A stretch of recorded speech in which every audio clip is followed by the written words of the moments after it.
I thought that if you went on hospice, that means that you're like gonna die. Hospice means immediate death. I didn't really understand what hospice was. My definition of a doula is very simple. It's a person who serves someone else. So, how I think of it is I'm a doula and I'm in service of a person at the end of life or struggling in some aspect with the end of life, whether it be grief, anxiety, nervousness, anything like that. So, I feel as a doula like I am a person of service. So my background is in music and art before music, but I was looking for another kind of passion or something to dedicate part of my life to alongside music to grow with and to evolve with. And I just simply heard about death doula, end-of-life doulas on the radio when I was driving home.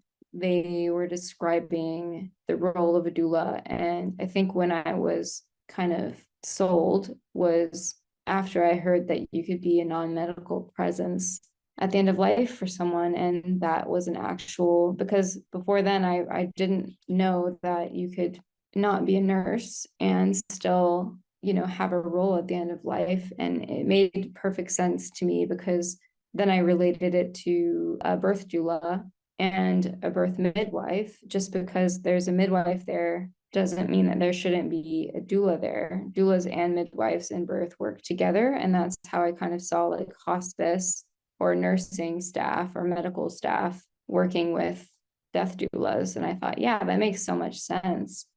In that moment, it really spoke to me. And I think that I approach working with people at the end of life in my own way, drawing from my background as an artist and a musician in the way that other doulas draw from their backgrounds as, nurses or healing practitioners or any number of backgrounds that someone has had. So that's how I came across being a doula.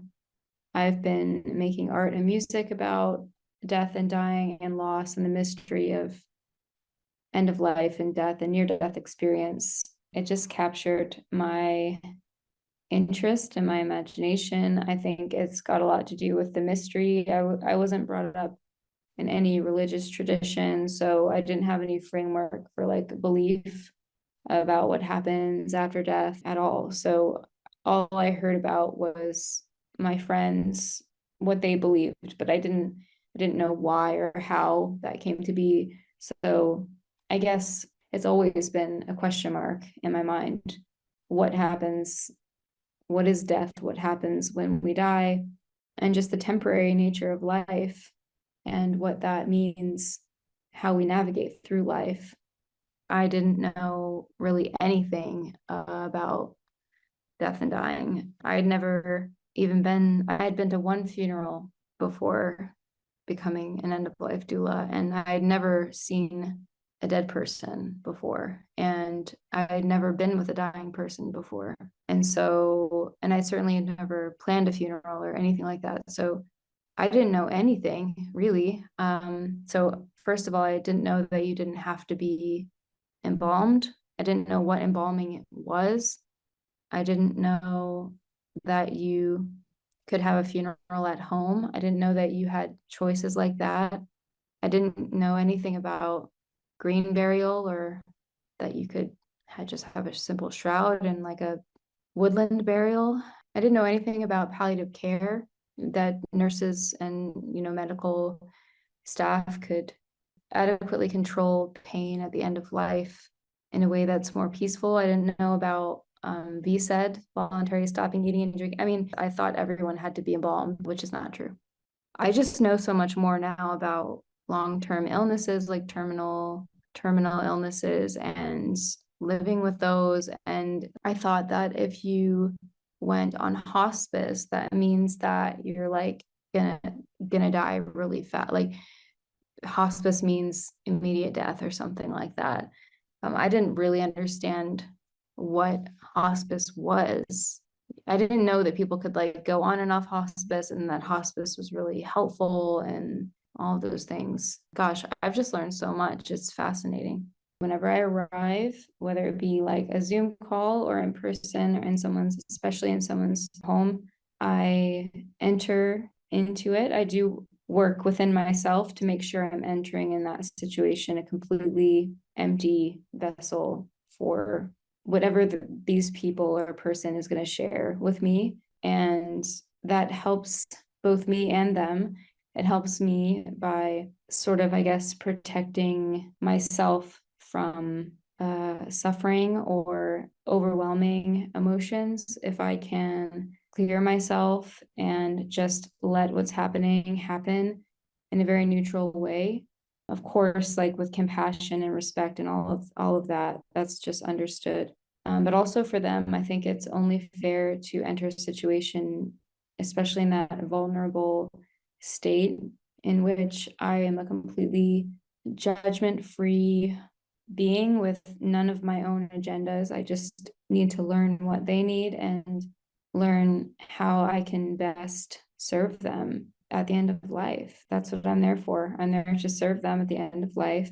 And I'm going to do whatever I can do within, I have boundaries. I'm not saying I don't have boundaries, but that is a consistent thread, becoming an empty vessel for my client, not having an agenda for myself, and yeah, just being there open to receive what they have to tell me. Why I educate, I think a lot of suffering could be alleviated by people just feeling more comfortable talking and expressing about death and dying and loss and grief, and a lot less isolation would be happening in communities because everyone feels grief at some point. Everyone will die at some point, and everyone has to face their mortality at some point. That's why I educate people, because I think there could be less suffering. I used to, but I don't really believe in like shouting from the rooftops anymore. I feel that people need to feel safe in entering a conversation about end of life and death and dying. And if they don't want to be talking about it at that point in time, a gentler approach needs to be taken, and a sensitivity needs to be extended to those people who feel very uncomfortable, because it is understandable. We haven't been raised to talk about this stuff and communicate about it. So I think by putting information out into the world, it can be, accessed by more and more people, and little by little, it will get to a point where the general knowledge is like greater than it used to be. And it will be more okay to talk about it and express about it. And I try to reach everybody, anyone and everyone. And I do that by saying yes to interviews like this. I do it by having an end-of-life resources center in the middle of nowhere in England, in a very small village where I've painted end-of-life resources and contemplation and conversation right on the door. So someone can be like, what the heck is that? And come in and talk to me. Or like my community member, people in my community can come in and ask a question. I do it like that. I have a YouTube channel. So I educate in my own quiet way. I have a brick and mortar end of life resources center, and it's also a meditation center. So I have different products that I showcase. I have like cremation products. I have different things that you can get. I have, like stones that cremated remains can go into, and I have like pamphlets about different eco urns, and I have local hospice pamphlets, and I have books about death and dying and grief and palliative care and hospice and all sorts of things like that. I have like a little book nook people can come and read. I offer death meditation, mindfulness. I have a wicker coffin in there so that people can come and see a wicker coffin in person and touch it and feel it and lay down in it if they want. And basically it's just a safe space to come, and I've got like end of life planners and just stuff to look at and think about. That's what it's all about.